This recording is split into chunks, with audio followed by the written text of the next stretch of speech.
Hello बच्चों, good morning. तो बच्चों, आज हम हिमालय की बेटियां चैप्टर से क्वेश्चन और आंसर करेंगे। तो बच्चों, जैसा कि मैंने पिछले वीडियो में आप लोग को थर्ड लेसन पढ़ाया था, हिमालय की बेटियां, इसको मैंने एक्सप्लेन कर दिया था। ओके, तो बच्चों आज हम आपको क्वेश्चन और आंसर करवाएंगे। ओके, तो स्टार्ट। क्वेश्चन आप लोग बुक में से देख के लिख लीजिएगा, ठीक है। पेज नंबर 15 ओपन करिए आप लोग। पेज नंबर 15 सबने ओपन किया? ओके, तो बच्चों पहला क्वेश्चन है, नदियों को माँ मानने की परंपरा हमारे यहाँ काफ़ी पुरानी है, लेकिन लेखक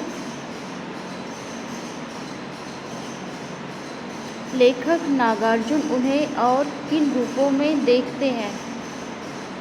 नदियों को माँ मानने की परंपरा हमारे यहाँ काफ़ी पुरानी है, लेकिन लेखक नागार्जुन उन्हें और किन रूपों में देखते हैं?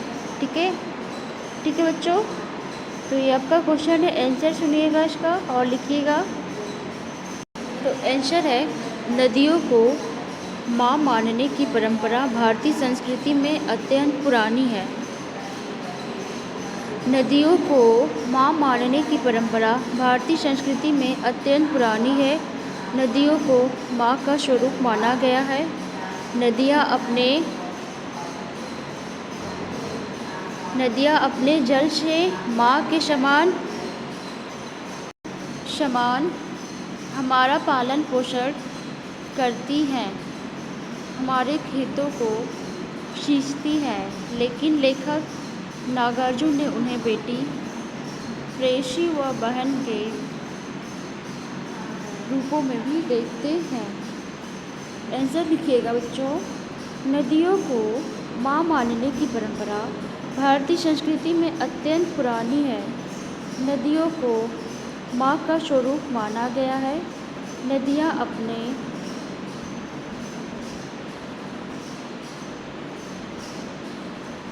जल से माँ के समान हमारा पालन पोषण करती हैं, हमारे खेतों को सींचती हैं, लेकिन लेखक नागार्जुन ने उन्हें बेटी, प्रेयसी व बहन के रूपों में भी देखते हैं। ठीक है बच्चों, तो नेक्स्ट क्वेश्चन है दूसरा, सिंधु और ब्रह्मपुत्र की क्या विशेषताएं बताई गई हैं? सिंधु और ब्रह्मपुत्र की क्या विशेषताएं बताई गई हैं? तो आंसर में लिखिएगा।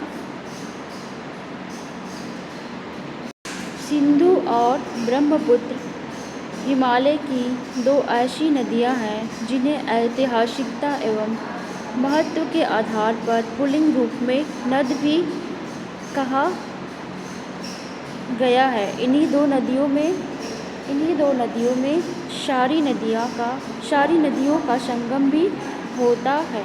ठीक है, सारी नदियों का संगम भी होता है।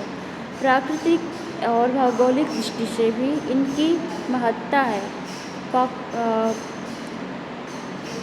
प्राकृतिक और भौगोलिक दृष्टि से भी इनकी महत्ता है। कहा जाता है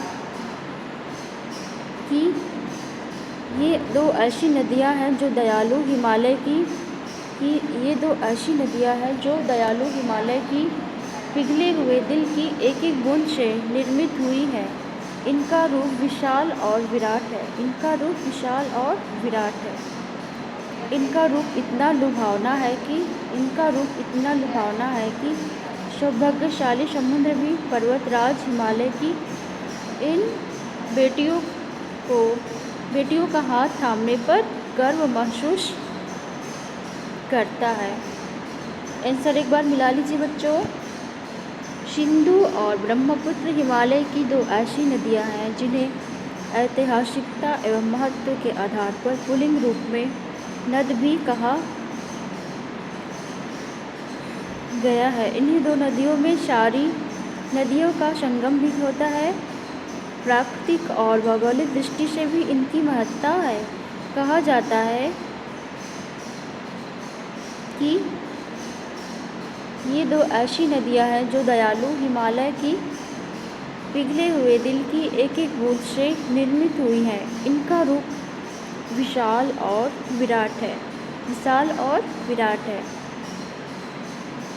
इनका रूप इतना लुभावना है कि सौभाग्यशाली समुद्र भी पर्वतराज हिमालय की इन दो बेटियों का हाथ थामने पर गर्व महसूस करता है।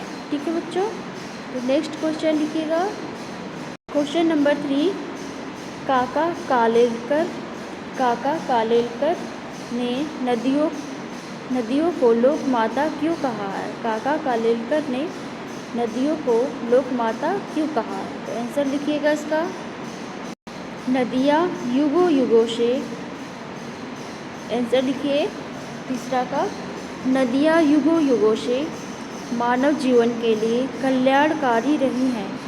ये युगों से एक माँ की तरह हमारा भरण पोषण करती हैं।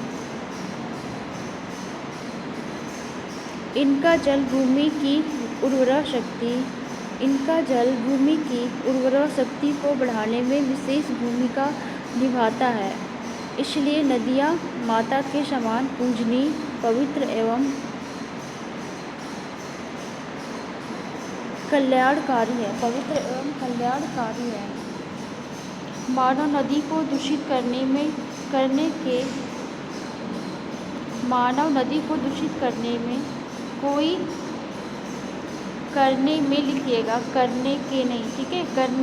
कोई कसर नहीं छोड़ता, परंतु इसके बावजूद भी अपार दुख, गंदगी, अवहेलना